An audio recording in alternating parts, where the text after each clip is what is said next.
My name is Harper Reid, and am 22 years old. The moment I'll never forget happened right there on that graduation stage in front of 3,000 people.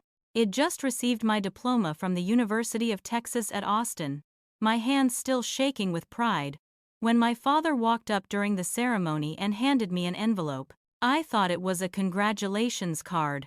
Maybe a check like the other parents were giving their kids. I opened it right there under the bright stage lights, and inside was a one-way bus ticket to nowhere and a note that read, "You're on your own now." My stepmother Lorraine and my stepsister Camille were sitting in the third row, and I watched them smirk at each other like they'd just won the lottery. What they didn't know, what none of them knew, was that I had a secret that would change everything. Before we dive into this story, drop a comment and let me know where you're watching from. If you've ever felt underestimated by your own family, hit that like button because you're going to want to see how this plays out.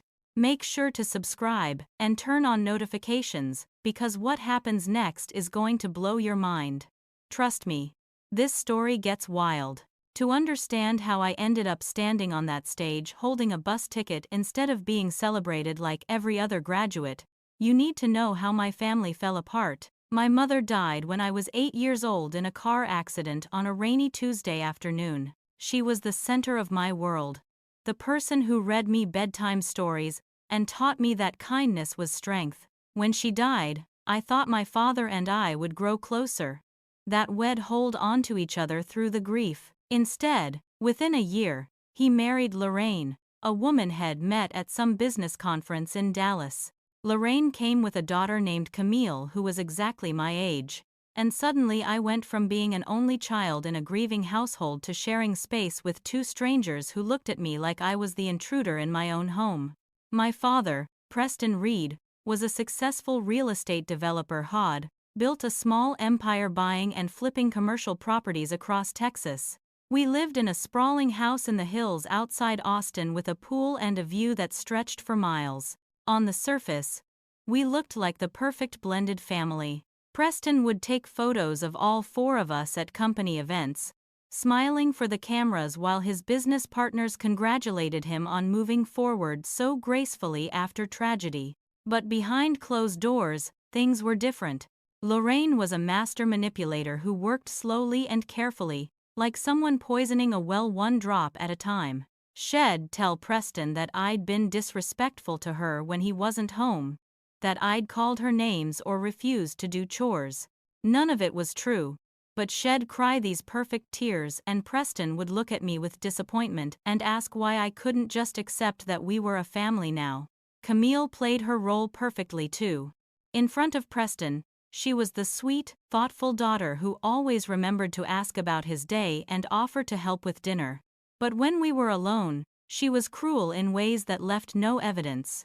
She'd break things in the house and blame me, forge bad grades on my report cards before Preston saw them, steal money from my room and plant it in her own drawers so she could discover it and accuse me of theft. I tried to defend myself at first, tried to tell Preston what was really happening. But Lorraine had done her job so well that he didn't believe me anymore. By the time I was in middle school, he'd stopped even asking for my side of the story. He'd just sigh and tell me I was grounded, that I needed to learn to take responsibility for my actions. High school was when the real disparity became obvious to everyone who knew us. I was forced to get a part-time job at a coffee shop downtown, working after school and on weekends just to have money for basic things like school supplies and clothes. Meanwhile, Camille got a generous weekly allowance that she'd spend on designer handbags and trips to the mall with her friends.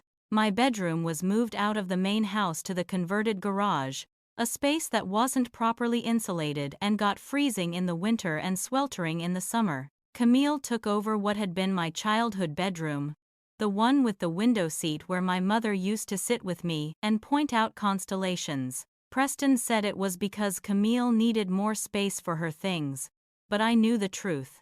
I was being erased from the family, pushed to the margins so they could pretend I didn't exist. The inequality reached its peak when it was time to think about college. Camille got a full ride to the University of Texas, Not because of scholarships but because Preston paid for everything up front. She got a brand new car for her 18th birthday. A silver BMW that shed post pictures of constantly on social media. She got her own apartment near campus, fully furnished, with Preston covering rent and utilities, and even giving her extra money for groceries and entertainment. When it was my turn to go to college, Preston called me into his office and told me I'd have to earn my own way, that it would build character and teach me responsibility. I asked him why Camille didn't need to learn the same lessons. He said Camille had proven herself trustworthy, and I hadn't. I took out student loans, applied for every scholarship I could find, and worked 3 jobs to make ends meet. I shelved books at the campus library, served appetizers at weekend catering events, and tutored students online late into the night. I was exhausted all the time, running on coffee and spite, but I refused to drop out and prove Preston right about me being a failure. But here's what Preston and Lorraine and Camille didn't know, the secret I kept locked away like a dragon hoarding gold. During my sophomore year, I started doing freelance coding work in whatever spare hours I could scrape together. I'd always been good with computers, and I taught myself advanced programming through free online courses and YouTube tutorials. I built an app for cryptocurrency portfolio management, something sleek and intuitive that solved problems other apps ignored. I launched it quietly, barely marketing it, just putting it out into the world to see what would happen.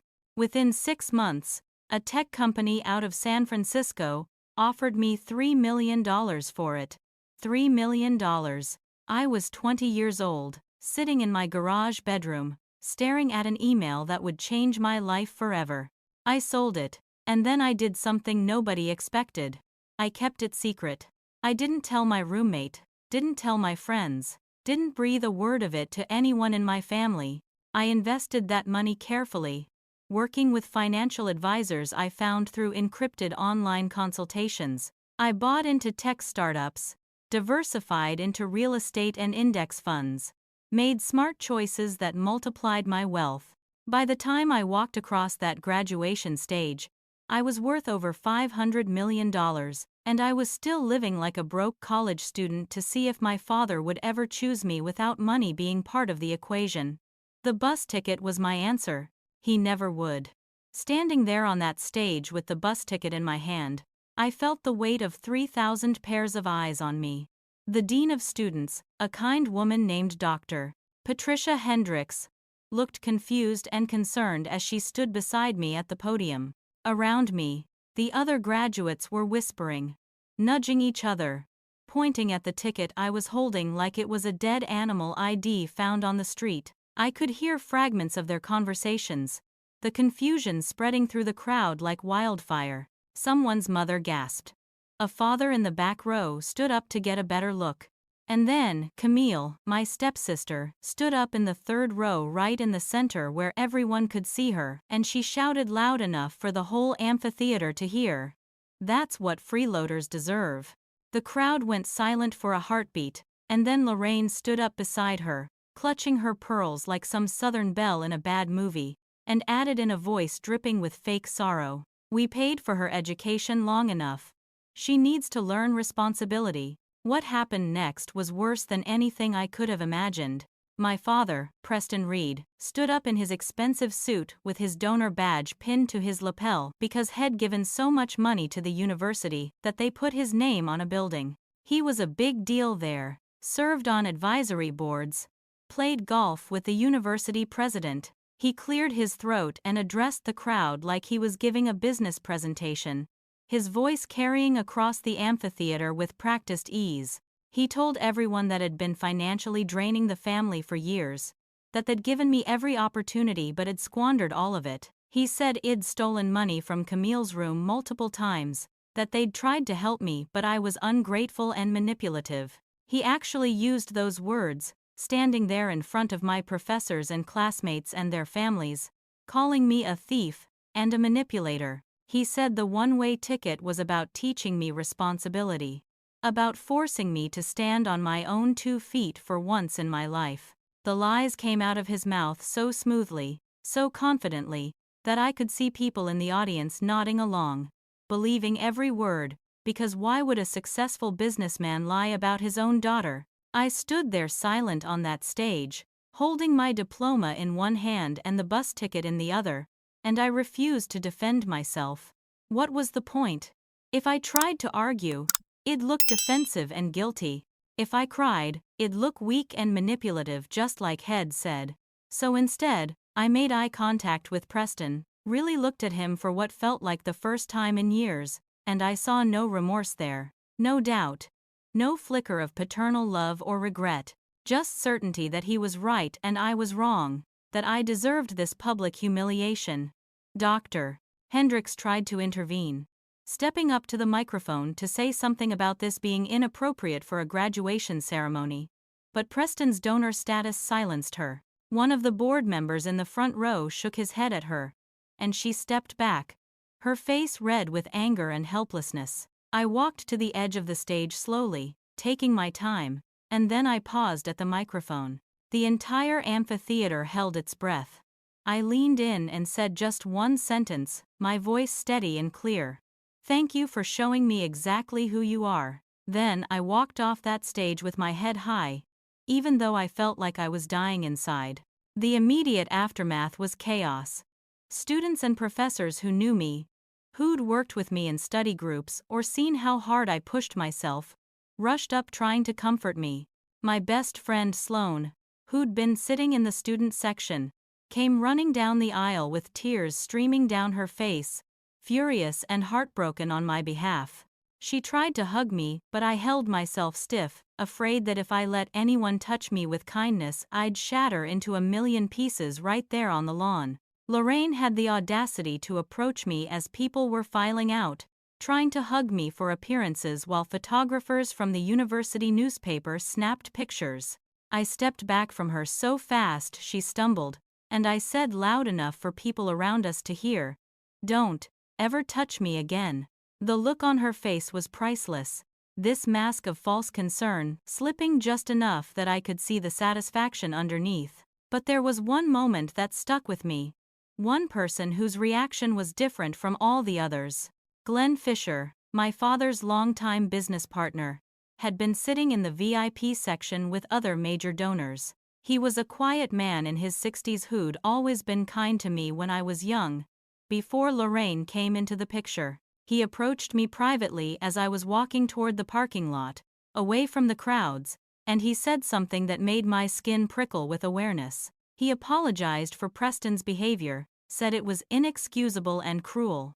And then he added, looking at me with these sharp, knowing eyes, "I think you're more capable than they realize, Harper. Much more capable." The way he said it made me wonder what he knew, what Head figured out. I thanked him carefully, keeping my face neutral, revealing nothing. But as I walked away, I felt the weight of his attention on my back, and I realized that maybe I wasn't as invisible as I'd thought. Maybe someone had been paying attention while I was building my empire in secret.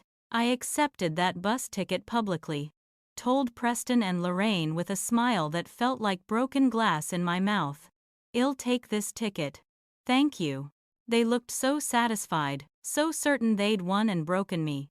Camille actually giggled, covering her mouth with her hand like she was trying to be polite about her victory. But as I walked away toward Sloane's car, my mind was already working through the next steps. They thought they'd destroyed me with that bus ticket and those lies. They had no idea what they'd just unleashed. You don't survive years of systematic emotional abuse and come out weak. You come out sharp, and I was about to show them just how sharp it'd become. This was their biggest mistake, and I was going to make sure they never forgot it. 2 days after graduation, I was staying at Sloane's apartment in a complex near campus, sleeping on her couch, and trying to figure out my next move. I'd been ignoring calls from Preston's office, letting them go to voicemail where I'd delete them without listening. But when Bethany Clark called, Preston's executive assistant who'd worked for him for 15 years, something made me answer. Bethany's voice was tight and nervous, not her usual professional tone. She said she needed to meet with me privately, that there was something I needed to know. We agreed to meet at a coffee shop on the opposite side of town, somewhere neither of us would run into anyone we knew. When I arrived, Bethany was already there, sitting in a back corner booth with a large envelope on the table in front of her. She looked like she hadn't slept, her makeup not quite covering the dark circles under her eyes. Bethany didn't waste time with pleasantries. She told me she felt guilty about what happened at my graduation, that she'd been watching the way Preston treated me for years and it had never sat right with her. But what she'd discovered recently had made her physically sick enough that she was risking her job and her career to tell me the truth. She slid the envelope across the table, and inside were copies of documents that made my blood run cold. Bank statements showing withdrawals from Preston's company accounts, nearly $2 million over the past 3 years. Withdrawal slips with signatures that were supposed to be mine but were obviously forged, even to my untrained eye. Letters from banks confirming the opening of accounts in my name that I'd never authorized. Text messages between Lorraine and someone named Marcus discussing the Harper situation and how they needed to make it stick.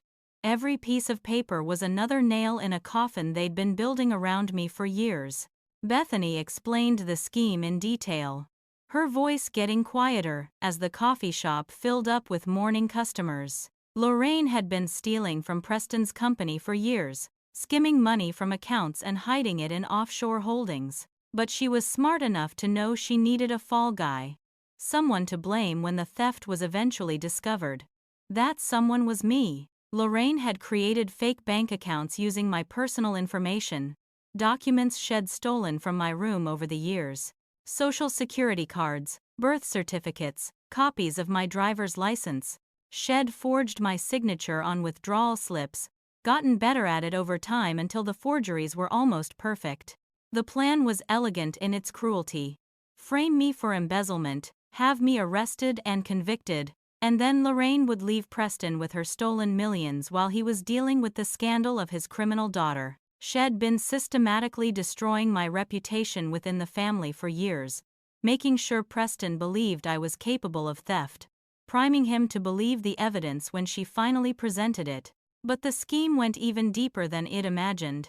And Camille was in it from the beginning. My stepsister, who I'd lived with for over a decade, who'd shared a bathroom with me and sat across from me at dinner tables, had been actively helping Lorraine destroy me. Bethany showed me examples of Camille practicing my handwriting, pages and pages of my signature that she'd been perfecting. Camille had stolen personal documents from my room, handed them over to Lorraine for the fake accounts. She'd kept detailed notes about my schedule, what time I left for work and when I came home, so Lorraine would know when to make the fraudulent withdrawals without me having an alibi.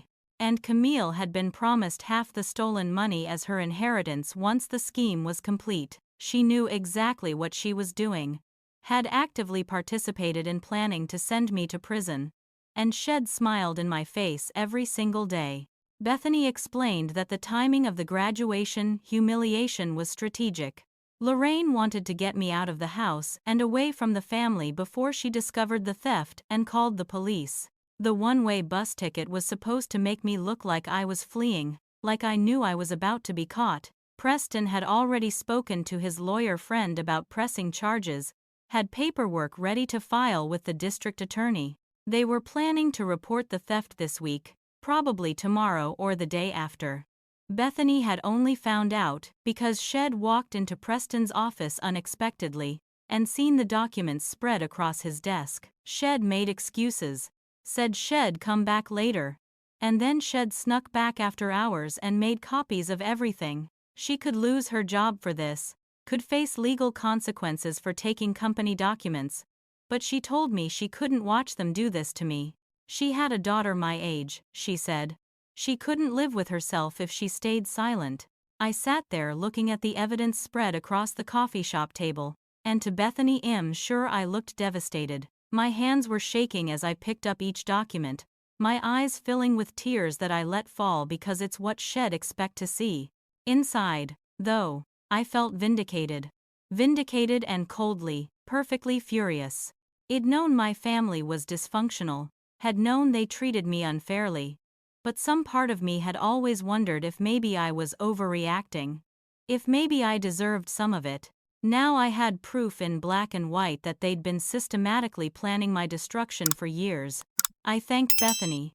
Told her I didn't know how I'd ever repay her for this. She said she didn't want repayment. She just wanted to do the right thing. She gave me copies of everything and told me to be careful.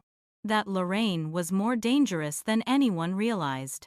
Then she left quickly, nervous about being seen with me, and I sat alone with the evidence of my family's betrayal.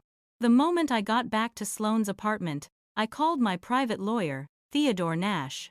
Theodore was a partner at a prestigious firm in Houston who specialized in high-stakes financial cases, and I'd been working with him since I sold my app.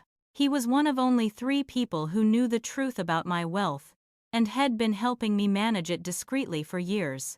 I explained the situation. Sent him photos of every document Bethany had given me. His response was immediate and strategic. File a preemptive lawsuit against Lorraine for fraud and identity theft. Contact a forensic accountant to begin tracing the offshore accounts.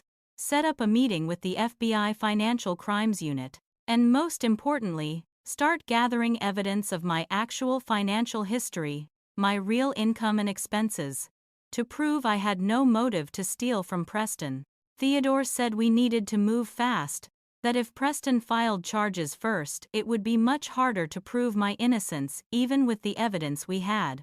He'd have the lawsuit filed by end of business tomorrow. I felt something shift inside me as we talked through the strategy. This wasn't just about clearing my name anymore. This was about justice, about exposing every lie and every manipulation. I'd been playing defense my whole life with this family. It was time to go on offense. Within 24 hours, everything got worse. Theodore called me early in the morning to tell me that Preston had already been to the police, had already filed a formal complaint against me before we could file our lawsuit. The charges were embezzlement, fraud, and theft from a family business. There was a warrant being prepared for my arrest. The detective assigned to the case, a Sergeant Novak from the Financial Crimes Division, wanted me to come in for questioning immediately. Theodore said he'd meet me at the police station, that I should say nothing without him present. I felt my stomach drop as the reality sank in. I was about to be arrested for a crime I didn't commit, and my own father was the one pressing charges. The police station was a gray, depressing building downtown that smelled like stale coffee and fear. Theodore met me in the lobby, all sharp suit and sharper eyes, carrying a briefcase that I knew contained copies of the evidence Bethany had given me. We went into an interrogation room where Sergeant Novak, a tired-looking man in his 50s, sat across from us with a folder full of evidence that Preston had provided. Novak read me my rights, and even though Theodore had explained this would happen, hearing those words made everything feel sickeningly real. I answered Novak's questions carefully, with Theodore advising me on every response. Yes, I was Preston's daughter. No, I'd never had access to company accounts. No, those signatures weren't mine. Theodore presented our preliminary evidence, the documents showing the forgeries, and I could see Novak's expression shift from certainty to doubt. I provided my actual bank statements, carefully redacted to hide the massive fortune I was sitting on, showing only my legitimate income from tutoring and part-time jobs. The numbers were small but consistent, showing a struggling college student, not someone embezzling millions. Then Preston showed up at the police station. I don't know how he knew I was there. Maybe Novak called him. Maybe he was waiting for this moment. He walked into the hallway just as Theodore and I were leaving the interrogation room, and his face when he saw me was twisted with contempt. He called me a con artist, said I was a parasite who'd been sucking the family dry for years. He said it loud enough that other officers turned to look, that people waiting in the lobby could hear every word. I tried to walk past him, tried to keep my dignity intact, but he stepped in front of me and said the words that finally broke something inside me. "Don't you dare walk away from me. Your mother would be ashamed of who you've become." I snapped. I actually yelled at him right there in the police station. Something I'd never done before. Don't you dare speak about my mother. You don't get to use her memory as a weapon. Preston's face went red with rage, and he said something that would haunt me for months. She was weak, and you're just like her. Weak and pathetic. I realized in that moment that Preston had completely rewritten history in his mind. He genuinely believed Lorraine's lies now, had absorbed them so completely that they'd become his reality. The father who'd loved me once, who'd read me bedtime stories and taught me to ride a bike, was gone. This man in front of me was a stranger who saw me as an enemy, as a problem to be eliminated. Theodore pulled me away before I could say anything else. But the damage was done. Preston stood there in that hallway looking righteous and certain, convinced he was the victim and I was the villain. As we left, Camille arrived, playing her role perfectly. She rushed up to Preston, crying, saying she'd been so scared that Ed threatened her earlier that week. It was a complete lie. We hadn't even spoken in weeks, but she filed for a restraining order right there. The police took her statement. And suddenly I wasn't just facing embezzlement charges. I was also being painted as violent and threatening. The story hit the local news that evening. Preston had connections with the media, business relationships with people who owned local stations, and he made sure the coverage was brutal. The headlines were variations of privileged graduate accused of stealing from family business and local man presses charges against daughter for embezzlement. They used my graduation photo, the one where I looked young and uncertain, alongside photos of Preston looking distinguished in his suits at charity events. The narrative was clear. Successful father taken advantage of by ungrateful daughter. My college friends started calling, confused and concerned, asking if the news stories were true. Some of them believed me immediately, but others were hesitant, uncertain. I could hear the doubt in their voices. Former classmates I barely knew posted on social media, some defending me, others saying they'd always thought there was something off about me. The court of public opinion was swift and merciless, and I was losing. I returned to Sloane's apartment that night, feeling like it'd been hollowed out. Sloane found me sitting on her bathroom floor at 2 in the morning, just sitting there in the dark because I couldn't sleep and I couldn't cry anymore. She sat down next to me and asked if I wanted to just reveal everything. Just tell everyone about the money and prove I had no reason to steal from Preston. For a moment, I seriously considered it. It would be so easy to wire transfer $1 million to myself from my offshore accounts, show the records, prove I was wealthier than Preston could imagine. But Sloane talked me out of it. And she was right to do so. If I revealed my wealth now, it wouldn't prove my innocence. Lorraine would just claim I'd stolen more than they thought, that I'd been hiding assets. Preston would never believe the money was legitimately earned. It'd lose the moral high ground, and they'd still find a way to paint me as the villain. So I decided to let them keep digging their hole deeper, let them commit fully to their lies. The truth would come out, but it would come out on my terms, in a way they couldn't spin or manipulate. Theodore set me up with a forensic accountant named Iris Montgomery, a sharp woman in her 40s who specialized in tracing hidden assets and financial fraud. I also hired a private investigator named Dalton Cruz, someone Theodore recommended for digging into people's backgrounds. If Lorraine had done this before, if there was a pattern, Dalton would find it. In the meantime, Preston's former business partner Glenn Fisher called me again. Had heard about the charges, and he wanted to help. Glenn said had been watching Lorraine for months, had noticed irregularities in the company's finances that Preston refused to acknowledge. He had his own evidence to contribute, emails and meeting notes that showed Lorraine's suspicious behavior. Glenn agreed to testify if it came to that, and suddenly I had an ally with credibility and business standing. The trap was being set, piece by piece. Preston and Lorraine thought they were destroying me, but actually they were walking straight into an ambush. I just had to hold on long enough to spring it. 2 weeks after graduation, I received an eviction notice from an apartment I didn't know existed. The envelope arrived at Sloane's place, forwarded from an address in a sketchy part of town that I'd never lived at. The landlord was demanding $12,000 in back rent, threatening legal action and damage to my credit if I didn't pay immediately. I called the number on the notice, and the landlord, a frustrated man named Roy Patterson, told me I'd signed a lease 8 months ago, that I'd lived there for 2 months before disappearing without paying, had been trying to contact me for months. When I told him I'd never signed any lease, never even seen the apartment, he got angry and said he had my signature on file, had copies of my driver's license. Another piece of Lorraine's elaborate frame-up revealed another bomb planted in my life designed to explode at exactly the right moment. The financial attacks kept coming like waves trying to drown me. I checked my credit score for the first time in months and watched my stomach drop as the number loaded. 480. My credit had been destroyed.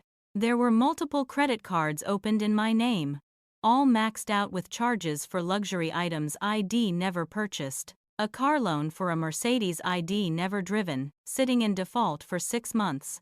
Collections agencies started calling me hourly, demanding payment for debts I didn't owe. The total fraudulent debt was over $80,000, carefully accumulated over time to make me look like someone with expensive tastes living far beyond my means. Every piece of fake evidence supported Lorraine's narrative that I was a thief and a fraud. It was brilliant and terrifying in its thoroughness. The employment sabotage hit me where it really hurt. I'd been offered a position at a tech company in San Francisco, a junior developer role that I'd actually been excited about. It wasn't about the money, obviously, but I'd wanted the experience of working in the industry I loved. The company rescinded the offer after running my background check. The HR director called me personally, sounding genuinely sorry, explaining that company policy didn't allow them to hire anyone with pending criminal charges. When I asked how they'd found out, she hesitated before admitting they'd received an anonymous email with links to news articles about my case. Lorraine had reached out to them, had sabotaged my legitimate employment. I'd been planning to work that job under my real credentials, using it as cover for my secret investments, and now that option was gone.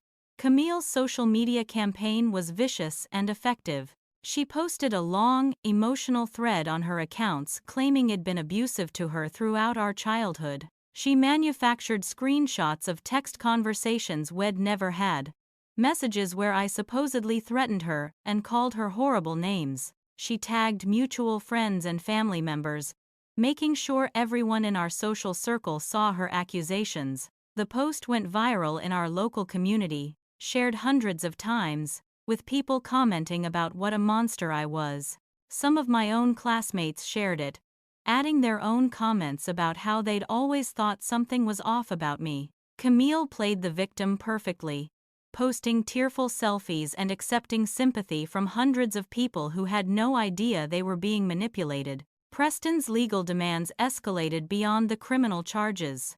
His lawyer sent a formal demand letter to Sloane's apartment, where they'd somehow tracked me down. They wanted $30,000 in reimbursement for room and board during my college years, itemized down to estimated food costs and utility usage. They claimed I'd stolen family heirlooms worth $50,000, items I'd never even seen, much less taken. The letter threatened civil lawsuits on top of the criminal charges, promising to pursue me financially until I had nothing left. It was clear they wanted to bury me so completely that I'd never recover, even if I somehow beat the criminal charges. My small checking account, the one with the few $1,000s I'd legitimately saved from tutoring jobs, was frozen by the bank due to the fraud investigation. I couldn't access my own money, the money I'd actually earned, because Lorraine's scheme had flagged my accounts as suspicious. I had to borrow money from Sloane for basic expenses like food and toiletries, and the humiliation of that was almost worse than everything else. I was secretly worth $500 million but couldn't buy myself lunch without my best friend's help. The strain was enormous. Even knowing I could end it instantly by revealing my wealth. Every day I chose to maintain my cover. Every day I lived like a broke and accused criminal, felt like swallowing glass. But then allies started emerging from unexpected places.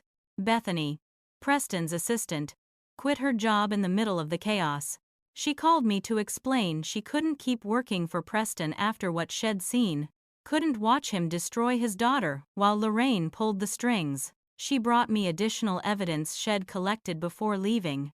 Recordings she'd made on her phone of Lorraine coaching Camille on what lies to tell. Audio of Lorraine making calls to arrange the credit fraud using my information. Bethany had recorded everything. Knowing she might need proof later, she was risking her entire career, potentially facing charges herself for recording conversations without consent, but she did it anyway because it was right. Iris Montgomery, my forensic accountant, completed her audit faster than I'd expected. She traced every dollar Lorraine had stolen to offshore accounts in the Cayman Islands, following digital breadcrumbs through a maze of shell companies and fake names. The total was even more than Bethany had told me. $2,400,000 hidden away where Preston would never find it. Iris also discovered something crucial. Lorraine had been planning to divorce Preston within the next 6 months. She'd already contacted a divorce attorney, had been gathering documents to support claims of emotional abuse and financial control. The plan was to frame me, let the scandal and legal fees drain Preston's resources, then divorce him and take what was left. She'd walk away with millions while Preston dealt with the wreckage of his family and reputation. Dalton Cruz, my private investigator, found the smoking gun that changed everything. Lorraine's real name was Loretta Vance, changed legally 15 years ago after she'd left Georgia in a hurry. She'd married a wealthy real estate developer in Florida named Marcus Sheffield, accused him of domestic violence, and walked away with a $2 million settlement. Then she'd moved to Georgia, married a businessman named Robert Chen, and pulled the same scheme, framing Chen's son from his first marriage for embezzlement before disappearing with another settlement. Preston was her third target, and the pattern was identical. She was a professional con artist who specialized in infiltrating wealthy families, destroying relationships, and walking away with money. Dalton had tracked down both her ex-husbands, who were willing to testify about her schemes. She'd done this before, and she'd do it again if we didn't stop her. I sat in Sloane's apartment surrounded by evidence, recordings, financial documents, and witness statements, and I felt my resolve crystallize into something harder than diamond. This wasn't just about clearing my name anymore. Lorraine was a predator who'd hurt multiple families, destroyed lives, and was planning to do it again. I decided right then that I wouldn't just defend myself. I'd make sure she could never do this to anyone else again. I'd expose her so completely that everyone would know what she was. And if Preston still chose to believe her after seeing all the evidence, if he still turned his back on me even when faced with the truth, then at least I'd know I'd done everything possible. But she wasn't going to walk away from this. Not this time. 1 month after graduation, I sat in a courtroom for the preliminary hearing that would determine if there was enough evidence to take my case to trial. Theodore sat beside me in his sharp suit, confident and prepared, with file boxes full of evidence ready to present. But I was exhausted in a way that went beyond physical tiredness. I'd lost 15 pounds because food tasted like ash and I forgot to eat most days.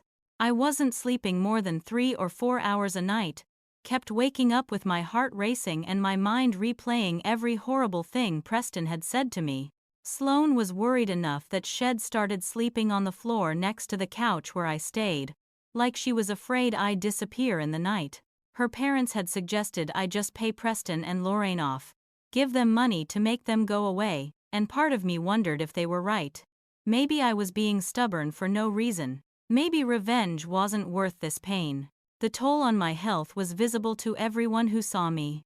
My skin had broken out from stress, my hair was falling out in the shower. I had permanent dark circles under my eyes that no amount of concealer could hide. It'd always been strong, always pushed through difficulties, but this was breaking me in ways I hadn't anticipated. The constant anxiety, the knowledge that people believed I was a thief and a liar, the image of Preston's hateful face when he said my mother would be ashamed of me, it played on loop in my head until I couldn't think about anything else. Sloane found me crying in the bathroom at 2 in the morning more than once, and she'd just sit with me until the sun came up because there was nothing else she could do. 2 nights before the hearing, Lorraine and Camille showed up at Sloane's apartment building. I don't know how they found the address, but suddenly they were in the lobby causing a scene, screaming about harassment and threatening to call the police. Lorraine claimed it'd been sending her threatening emails, which was completely false, and Camille played along perfectly, crying about how scared she was. The building manager, a middle-aged man named Phil Hodd, always been friendly, came upstairs to my door looking uncomfortable. He said he didn't want to cause problems, but several residents had complained about the disturbance, and maybe it would be better if I found somewhere else to stay. I was being evicted from my best friend's apartment building because my family was terrorizing the place. I packed my few belongings that night and moved to a cheap motel on the highway, the kind with stained carpets and cigarette burns on the furniture. This was my lowest point. Sitting in that motel room, with sirens wailing outside and the neon sign flickering through thin curtains, I stared at my phone and seriously considered just disappearing. I could wire myself money from my accounts, fly to another country, start over somewhere. Preston and Lorraine would never find me. I'd already proven I could build wealth from nothing. I could do it again. The thought of just giving up, of letting them win, was seductive in its simplicity. No more fighting, no more courts, no more seeing the hatred in my father's eyes. Just gone. I typed out a text to Theodore telling him I was done, my finger hovering over the send button for what felt like hours. Theodore found me the next morning after I didn't answer his calls. Had gotten my motel address from Sloane and showed up at 7 in the morning with coffee and breakfast sandwiches I couldn't eat. He found me sitting on the bed, still in yesterday's clothes, staring at nothing. He said I looked like a ghost, like I'd already disappeared even though I was still physically there. Theodore called Sloane, Glenn, and Bethany, and they all showed up for an impromptu intervention. They sat around that dingy motel room telling me I couldn't give up now, that we had all the evidence we needed, that justice was within reach. I told them I didn't care anymore, that nothing was worth feeling like this. Sloane actually got angry with me, said I owed it to other families to stop Lorraine, that I was being selfish by thinking about running. It was harsh, but it was what I needed to hear. Theodore revealed that Head filed for an emergency hearing, scheduled for the next day, where we'd present all our evidence at once. The judge would see the forensic accounting, hear the recordings, review the private investigator's findings. Everything would come out in one massive revelation. But he said I had to decide, reveal my wealth as part of the defense, or trust that the evidence alone would be enough. If I revealed my fortune, it would prove I had no motive to steal from Preston, but it would also change everything. The media attention would be overwhelming, my privacy would be destroyed, and Preston and Lorraine could still claim I'd stolen money that I'd then invested. If I kept my wealth secret, it'd be relying entirely on the evidence of Lorraine's fraud, and if the judge didn't find it convincing enough, I could end up on trial facing prison time. I went for a walk alone at midnight, something I probably shouldn't have done in that neighborhood, but I was past caring about safety. I ended up at a small park by a lake, sitting on a bench in the dark, watching the water reflect the streetlights. I thought about my mother, tried to remember exactly what her voice sounded like when she read me stories. I remembered something she used to tell me when I was little and got frustrated with difficult things. Stand up for yourself, always. Even when it's hard. Especially when it's hard. She'd said it about small things, about not letting kids cut in line or take my toys, but I understood now that she'd been teaching me something bigger. She'd been teaching me not to let anyone make me smaller than I was. And sitting in that park, I realized I'd been making myself smaller for years, hiding my success and my strength, because I was afraid of being too much for my family to handle. I'd been trying to fit into their idea of who I should be instead of standing tall as who I actually was. The next morning, an unexpected ally reached out. Dr. Helena Whitmore, one of my computer science professors from university, somehow tracked me down at the motel. Shed heard about my legal troubles, had followed the news coverage, and she wanted me to know she didn't believe any of it. Dr. Whitmore told me something that shocked me. She knew about my app sale. The tech world was smaller than I thought, and she had connections at the company that bought my cryptocurrency app. Shed known for over a year that I'd built something revolutionary, and Shed never said anything because she respected my privacy. She offered to testify as a character witness, to explain to the court that I was brilliant and innovative, not a thief. She also connected me with a journalist friend who specialized in investigating fraud and wanted to cover my story. Suddenly, I had more support than I'd realized. People who believed in me and wanted to help. The final 3 days before the hearing were a blur of preparation. Theodore assembled everything into a comprehensive package that told the story clearly. Lorraine was a professional con artist, Camille was her accomplice, and I was the victim of a sophisticated frame-up. Iris had her forensic analysis ready to present, showing exactly where every stolen dollar had gone. Dalton had testimony from Lorraine's ex-husbands and documentation of her past schemes. Bethany had her recordings queued up and ready to play. Glenn had his insider observations of Lorraine's suspicious behavior at the company. It was overwhelming in its completeness, a tsunami of evidence that should bury Lorraine's lies forever, but I'd learned not to assume anything when it came to my family. I realized something important in those final days. I'd gained more than I'd lost. Sloane had proven herself as a best friend, who'd stand by me through literal hell. Theodore had gone far beyond what any lawyer was required to do, treating my case like a personal mission. Bethany had sacrificed her career to do what was right. Glenn had risked his business relationship with Preston to help me. Dr. Whitmore had reached out when she didn't have to. I'd thought I was alone. But actually, I was surrounded by people who saw my worth and chose to fight for me. The scared, desperate girl crying in motel rooms was gone. The warrior who'd built a fortune from nothing, who'd survived years of emotional abuse, who'd kept her dignity even when everything was being taken from her. That woman was ready to fight, and she wasn't planning to lose. The courtroom was packed when we arrived for the preliminary hearing. The story had gotten enough local attention that reporters filled the back rows, and several of my former classmates had shown up to watch. Preston, Lorraine, and Camille sat together on the prosecutor's side, looking confident and prepared. Lorraine wore a conservative dress and pearls, playing the role of respectable stepmother perfectly. Camille had her hair pulled back and minimal makeup, trying to look young and innocent. Preston sat between them, his jaw tight, not looking in my direction even once. Judge Judith Harmon presided. A woman in her 60s with a reputation for being brilliant and completely intolerant of lies. Theodore had said we were lucky to get her. That shed see-through manipulation faster than anyone. The prosecutor presented the state's case first, laying out what seemed like damning evidence against me.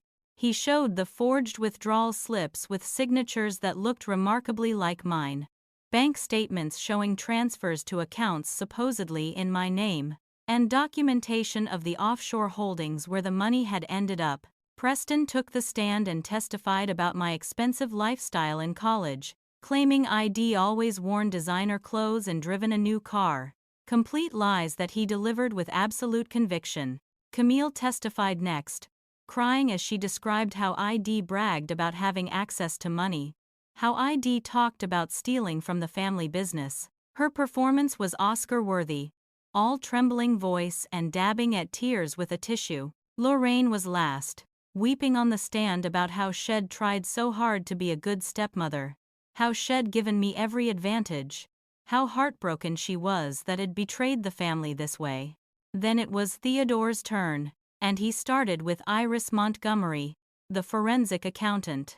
Iris was all business, presenting her analysis with charts and timelines that showed exactly what had happened to Preston's money. She demonstrated how the signatures on the withdrawal slips were forged, pointing out inconsistencies in pen pressure and letter formation that proved they weren't written by the same person who signed my legitimate documents. She showed the timeline of when the withdrawals occurred, proving I was in class or at work during every single transaction. And then she dropped the bomb. She traced the money from Preston's accounts through a complex web of transfers and showed exactly where it ended up, in offshore accounts in the Cayman Islands registered to a shell company controlled by none other than Lorraine. The courtroom erupted in whispers, and I watched Preston's face cycle through confusion, disbelief, and the first hints of doubt. Preston's reaction was visible even from across the courtroom. He turned to look at Lorraine, his expression asking a silent question.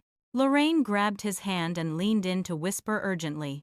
But he pulled away, staring at the evidence boards Theodore had set up showing the money trail. For the first time, I saw cracks in his certainty, saw him starting to question the narrative had been fed. But Lorraine wasn't done fighting.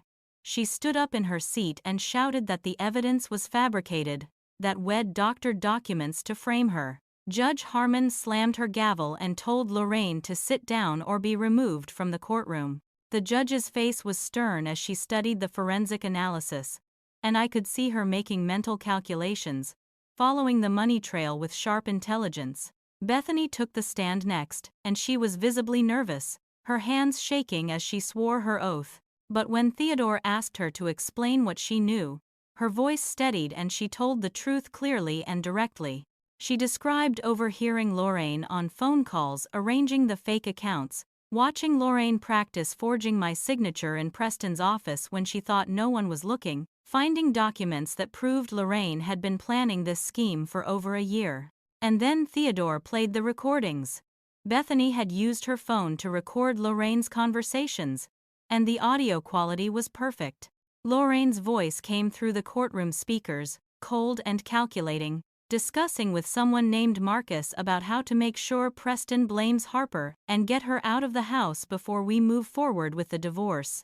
Another recording captured Lorraine coaching Camille.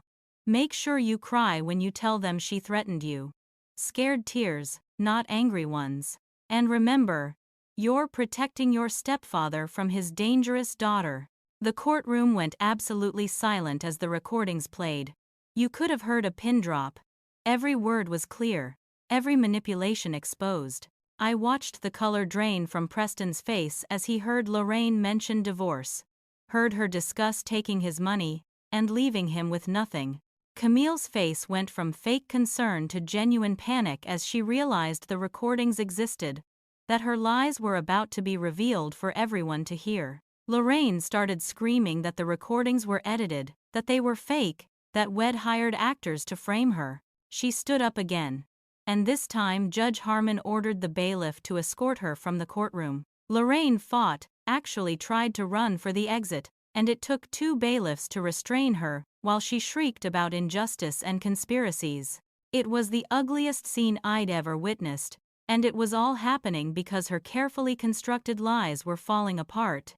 Dalton Cruz testified after a brief recess where they removed Lorraine from the courtroom. He presented his findings about Lorraine's past with the calm professionalism of someone who'd done this 100 times before. He showed documentation proving that Lorraine's real name was Loretta Vance, that she'd changed it legally 15 years ago. He presented evidence of her previous marriages to wealthy men, the accusations and settlements, the patterns that were identical to what she'd done to Preston. Had even brought Marcus Sheffield, Lorraine's first ex-husband, who testified via video conference about how Lorraine had destroyed his family, framed his son for theft, and walked away with millions. Marcus looked broken even all these years later, and his testimony was devastating in its emotional honesty. He warned Preston that Lorraine would take everything if given the chance, that she was a predator who'd never stop hunting. Then came the moment everything truly fell apart for Camille. Theodore cross-examined her, asking her to confirm details of her previous testimony. She tried to stick to her lies, but Theodore was relentless, pointing out contradictions between her statements and the timeline of events. He showed the court Camille's social media posts, including deleted posts she'd thought were gone forever but that Dalton had recovered, posts where she'd bragged to friends about coming into money soon, about how the problem would be solved within the year, posts mocking me with her friends. laughing about how easy it was to fool Preston. When confronted with her own words, Camille broke down completely. She started sobbing, and through her tears she blurted out, "Mom made me do it. She said we'd be rich and I wouldn't have to work. She promised." It was a confession, spontaneous and damning, and Theodore didn't even have to push further. Camille had just admitted to the entire courtroom that she'd been part of the scheme. Judge Harmon called a brief recess, and when we returned, she delivered her ruling with cold precision. All charges against me were dismissed immediately, with prejudice, meaning they could never be filed again. She ordered Lorraine arrested on the spot for fraud, forgery, perjury, and conspiracy. Bailiffs put Lorraine in handcuffs right there in the courtroom, while she screamed about persecution and corruption. Camille was also taken into custody as an accomplice, though her lawyer immediately started negotiating for a plea deal in exchange for testimony against Lorraine. Judge Harmon issued warrants for the seizure of all the offshore accounts, ordered the frozen assets returned to Preston, and praised my restraint and dignity throughout the ordeal. She actually said she was impressed that I'd maintained my composure and faith in the system despite being subjected to such a malicious scheme. It was over. I'd won. But the victory felt hollow as I sat there watching bailiffs lead my stepmother and stepsister away. I should have felt triumphant, but instead I just felt exhausted and sad. Sloane hugged me tight. Theodore congratulated me, and I smiled and thanked them.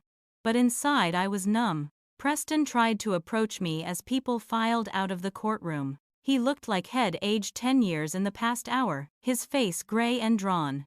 He reached out toward me, started to say my name, but I couldn't do it. I couldn't stand there and hear whatever he wanted to say. I turned away and walked out of that courthouse without looking back, his voice calling after me getting fainter as I pushed through the doors into the bright sunshine. The media coverage that followed was intense and immediate. Local news stations had reporters outside the courthouse doing live shots about the elaborate family con exposed and the daughter vindicated after false accusations. My college rallied around me, with professors and classmates speaking to reporters about my character and intelligence.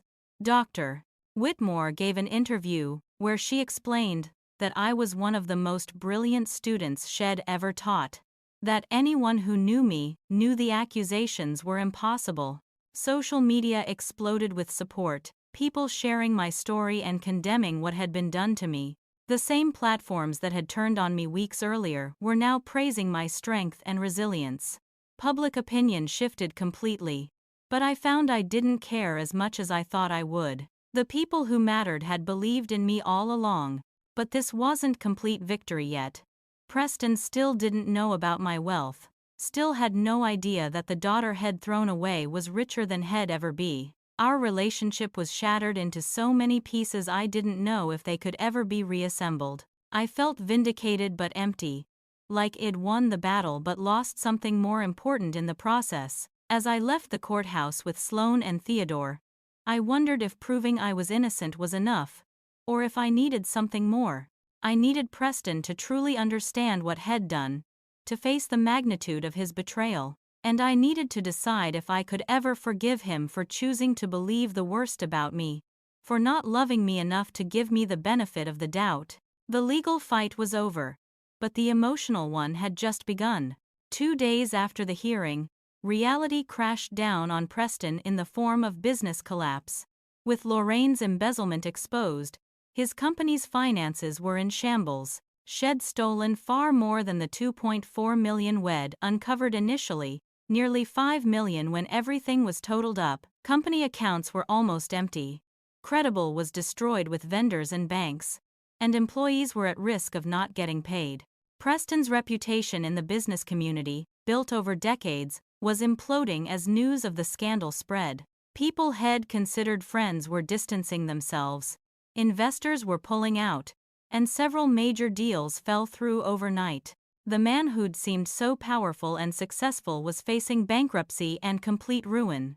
Preston reached out to me through Theodore, sending a letterhead written by hand. Theodore brought it to me at Sloane's apartment, where Id returned after leaving the motel, and I almost told him to throw it away without reading it. But curiosity won out. The letter was 6 pages long. Preston's handwriting shaky in places like he'd been crying while writing it. He begged for a meeting. Said he needed to apologize properly. Admitted he'd been blind and cruel, and wrong about everything. He didn't ask for money or help, just for a chance to speak with me face to face. He wanted forgiveness, though he wrote that he knew he didn't deserve it. I read that letter 3 times, looking for manipulation or hidden agendas, but all I found was a broken man trying to salvage something from the wreckage of his life. I debated for a full day whether to meet with him. Sloane said I didn't owe him anything, that I should let him stew in the consequences of his choices. Theodore advised me to wait, to let more time pass before having what would inevitably be an emotional confrontation.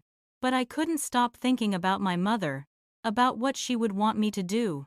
She'd loved Preston once, had chosen to build a life with him, and some part of me still remembered the father had been before Lorraine. I agreed to meet him at a neutral location, a park near my childhood home where we used to go when I was little.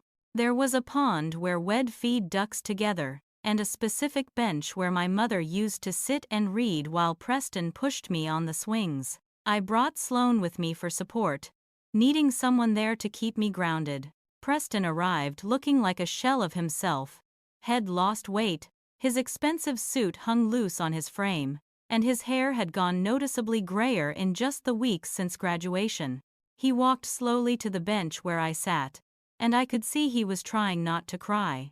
We sat in awkward silence for a moment, watching ducks paddle across the pond, and then Preston broke down completely. He said he'd failed me, failed my mother, failed himself in every way possible. He explained how Lorraine had manipulated him over the years, slowly poisoning his perception of me with lies and manufactured evidence. He admitted that he'd wanted to believe I was the problem because it was easier than acknowledging he'd made a terrible mistake in marrying her, easier than admitting he'd betrayed my mother's memory by bringing someone toxic into our family. He called himself a coward, said I'd paid the price for his weakness, and that he'd said unforgivable things he could never take back. I stayed cold at first, not willing to let him off easy. I reminded him that he'd called me a parasite in front of my entire graduating class, that he'd said my mother would be ashamed of me, that he'd handed me a bus ticket like I was garbage he was throwing away. I told him about the motel room, about losing 15 pounds, about waking up at night unable to breathe because the weight of his betrayal was crushing me. Preston wept openly, not trying to hide his tears, and said he knew words weren't enough. He told me he was selling everything to pay back the clients and vendors his company owed money to, that he'd probably lose the house and his reputation and everything he'd built over 30 years. He said he deserved all of it, that losing his business was nothing compared to losing me. And then I asked him the question that would determine everything. If I told you I had money, would you ask me for help? Preston looked at me with red eyes and said no. He'd tell me to keep my money far away from him and the disaster he'd created. He said if I had any resources at all, I should use them to build a life as far from him as possible. That I deserved better than to be dragged down by his failures. That answer meant something to me, showed that maybe some part of the real Preston still existed under all the mistakes and manipulation. So I pulled out my phone, opened my banking app, and turned the screen toward him. I watched his face as he looked at the balance. $537,412,623.14. His expression went through disbelief, shock, confusion, and then something like grief as he understood what he was seeing. Preston asked how this was possible, his voice barely a whisper. I explained everything. The app ID built during sophomore year. The sale to a tech company for $3 million. The smart investments that had multiplied that initial fortune over the years. I told him I'd been a multi-millionaire since I was 20 years old. That I'd kept it secret because I wanted to know if he'd love me without money being part of the equation. I wanted to know if Head chose me over Lorraine based purely on who I was as a person. And now I had my answer. Head chosen her. Head chosen the lie. Preston's face crumpled as he realized the full depth of what Head done. That Head thrown away a daughter who'd already become successful beyond his wildest dreams. Head humiliated and betrayed someone who could have helped him, who would have saved his business without hesitation if only Head believed in her. I told him the worst part, the thing that hurt more than anything else. I said I would have given him everything, would have used my fortune to help him succeed, would have been proud to support my father's business. All he had to do was believe in me just once, stand by me instead of against me. But Head handed me a bus ticket instead. Preston collapsed forward, his head in his hands, sobbing so hard his whole body shook. He kept saying he was sorry, over and over like a broken record. But sorry didn't fix what was broken between us. Sloane put her hand on my shoulder, whispered that I didn't owe him anything, that we could leave right now and I'd never have to see him again. Part of me wanted to do exactly that. To walk away and let him drown in the consequences of his choices. But then I remembered something my mother used to say. Forgiveness is for you, not them. Shed meant that holding on to anger and pain only hurts the person carrying it. That letting go is an act of self-preservation, not weakness. I looked at Preston. This broken man Wad once been my hero. Wad taught me to ride a bike and helped me with homework and called me his smart girl. That person still existed somewhere under all the mistakes. I made my decision. I told Preston I was going to save his company. Not for him, but for the employees who didn't deserve to lose their jobs because Head been a fool. Preston tried to argue. Said he couldn't accept my help. But I cut him off. I told him it was already done. That I'd bought controlling interest in his company that morning. I was now majority owner of Reid Development. The conditions were non-negotiable. Preston would step down as CEO immediately. And Glenn Fisher, his former partner Hootie, stood by me through everything. Would take over operations. Preston would publicly apologize to me in writing. Submit it to the newspaper for publication. Lay out exactly what had happened and how wrong had been. He would go to therapy, real intensive therapy, and figure out why Head failed me so completely. And most importantly, he would have to earn back my trust over time, with no guarantee that he ever could. I told him I didn't know if I could forgive him, that he should ask me again in 5 years and maybe then I'd have an answer. But I wouldn't let him destroy himself completely, because my mother wouldn't have wanted that. Shed loved him once, and for her memory, it'd give him a chance at redemption. Preston agreed to everything immediately, without hesitation or negotiation.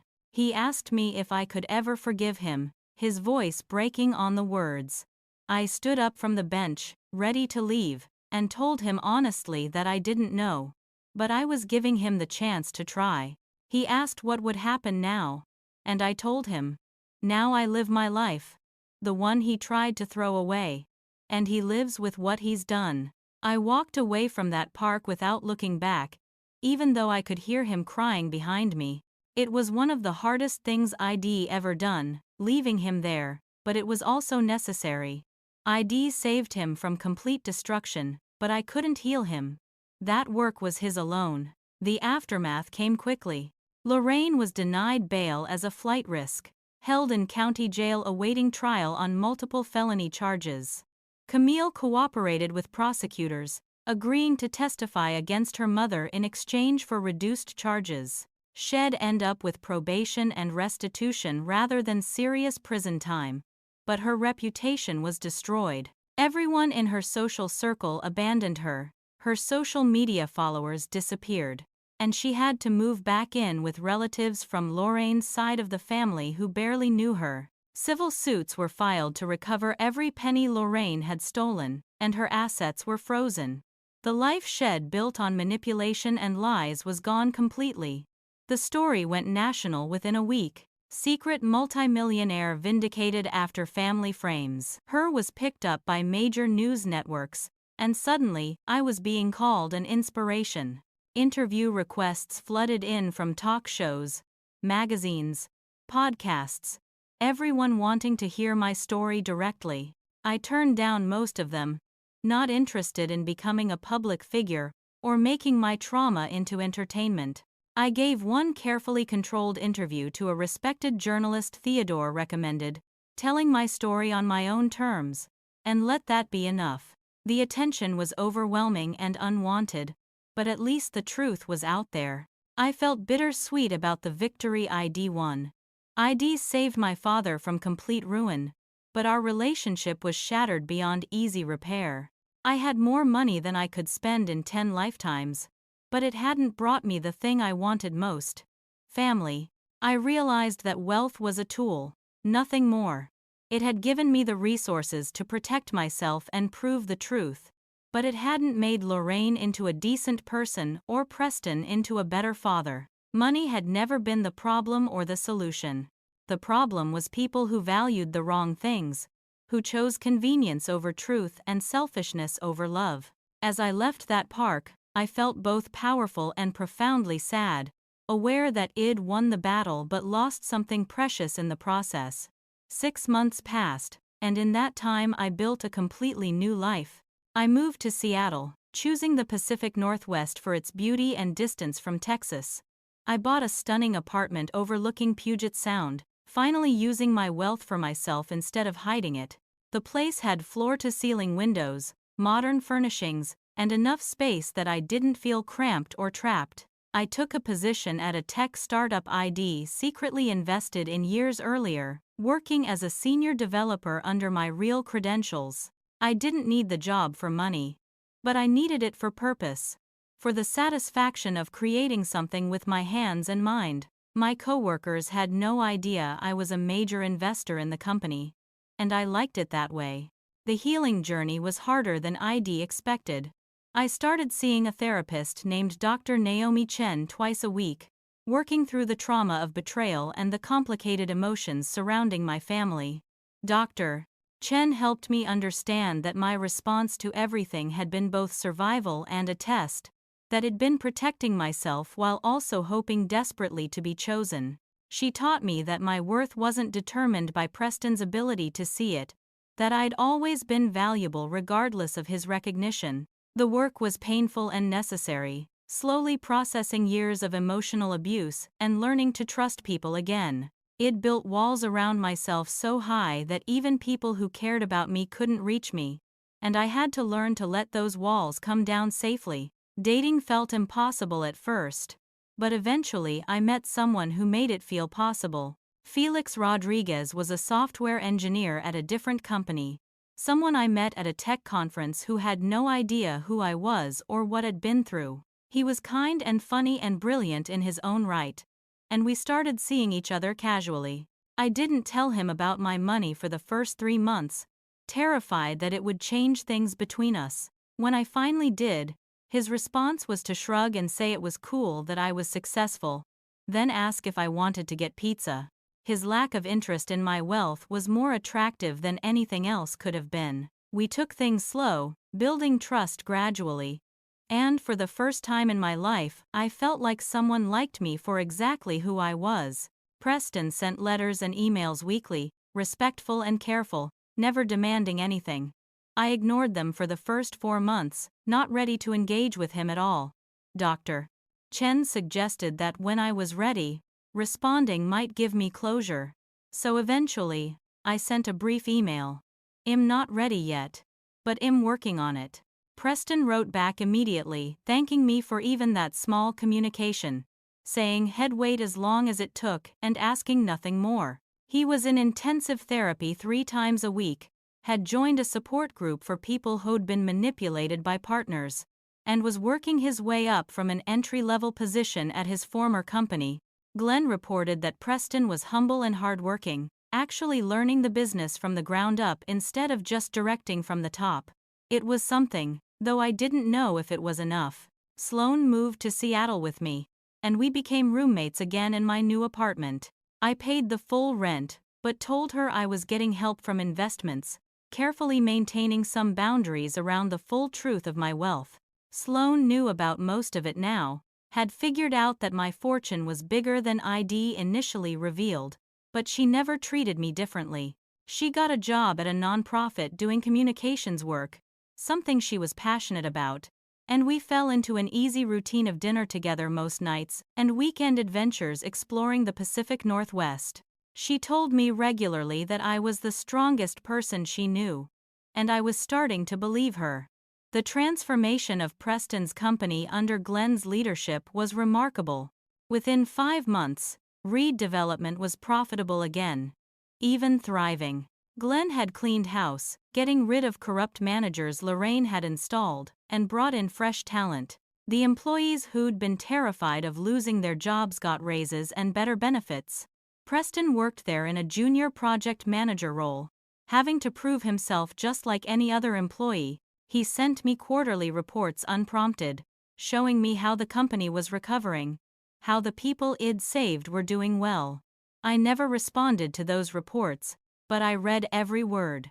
Camille reached out once, a handwritten letter forwarded through Theodore's office. She apologized for everything, said she'd been young and stupid, and under her mother's influence. She was in community service at a women's shelter, working minimum wage at a coffee shop, living with distant relatives who barely tolerated her. She'd lost all her friends and her social media presence, and she was facing the consequences of her choices. I read her letter twice and then put it away unread. Maybe someday I'd be ready to hear her apology, but that day wasn't today.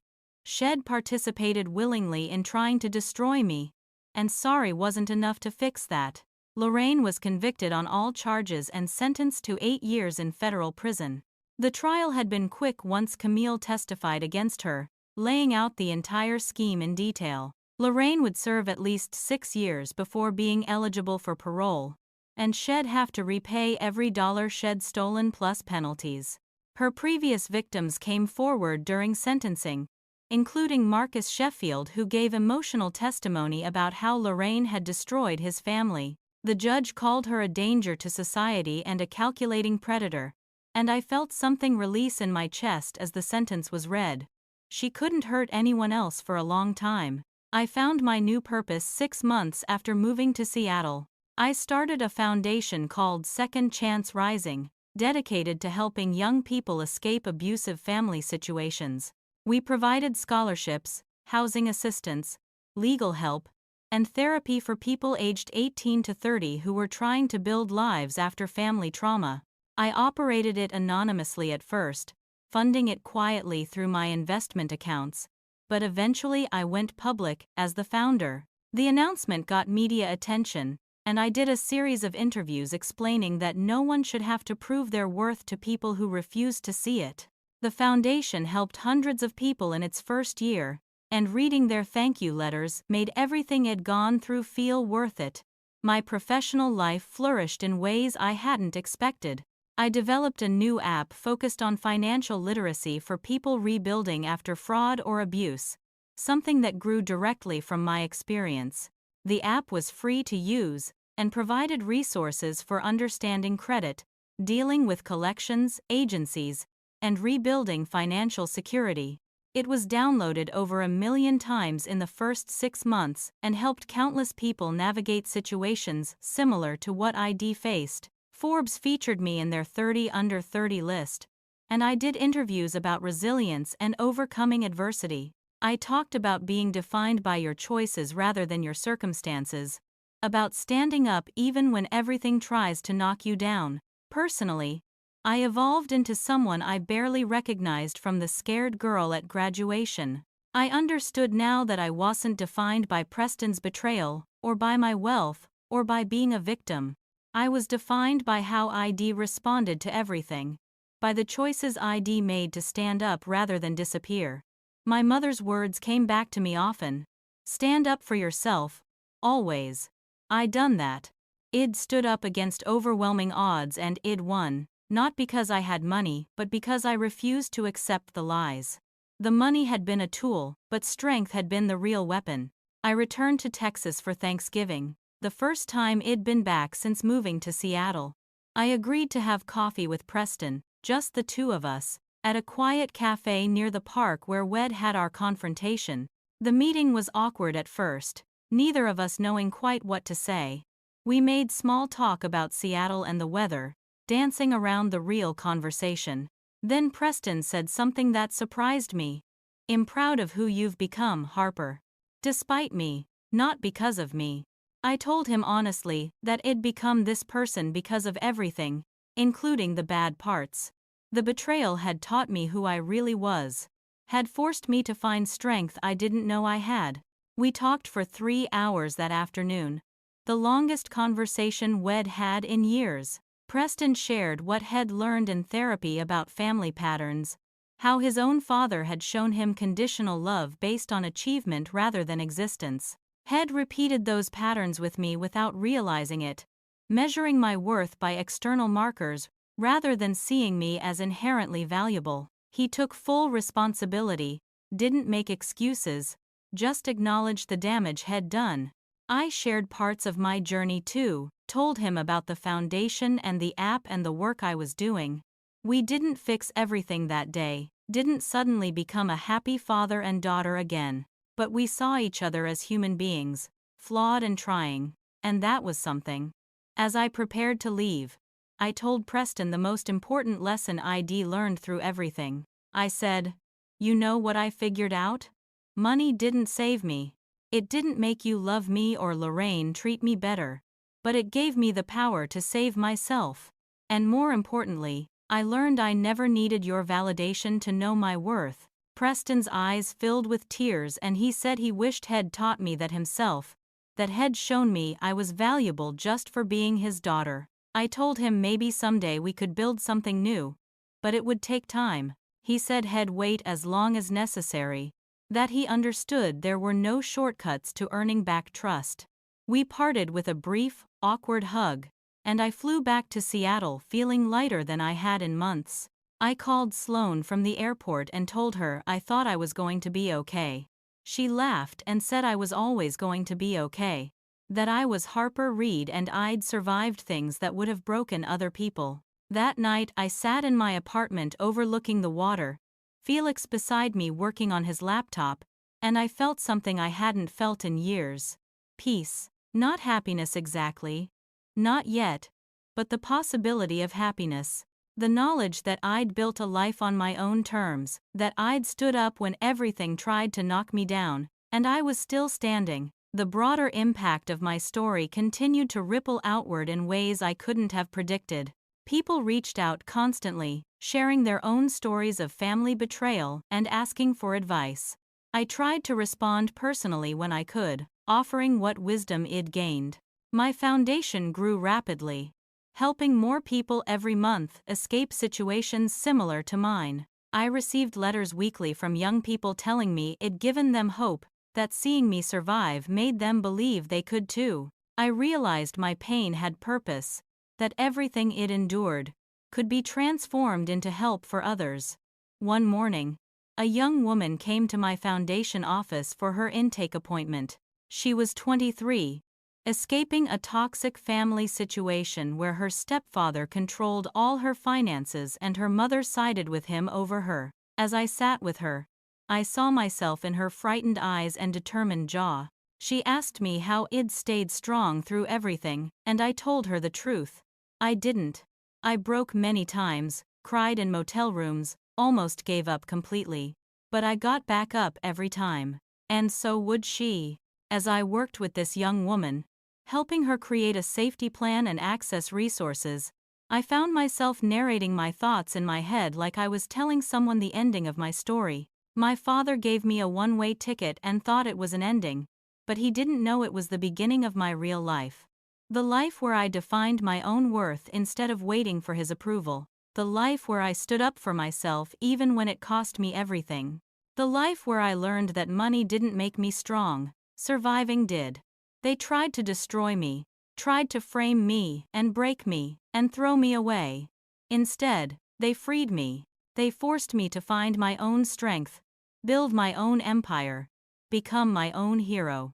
And now I help others find that same freedom, that same power. The young woman across from me smiled for the first time since entering my office, and I realized this was why I'd survived everything. Not for revenge or vindication, but for this moment right here, helping someone else find their way out of darkness. Preston had handed me that bus ticket thinking it would diminish me, but actually it launched me into the life I was meant to live. A life of purpose and strength and helping others. That one-way ticket was the best gift he ever gave me, even though he didn't mean it as one. It forced me to find my own way home, and home turned out to be right here. In this life it built entirely on my own terms. I looked at the young woman and said, "You're going to be okay. It doesn't feel like it now, but you will. You'll stand up, you'll fight back, and you'll win. Not because you have money or power, but because you're strong enough to save yourself, and that's the only strength that really matters." She nodded, wiping away tears, and I knew she believed me, because I was living proof that you could survive betrayal, that you could turn pain into purpose, that you could transform from victim to victor. My story wasn't over, but this chapter was complete.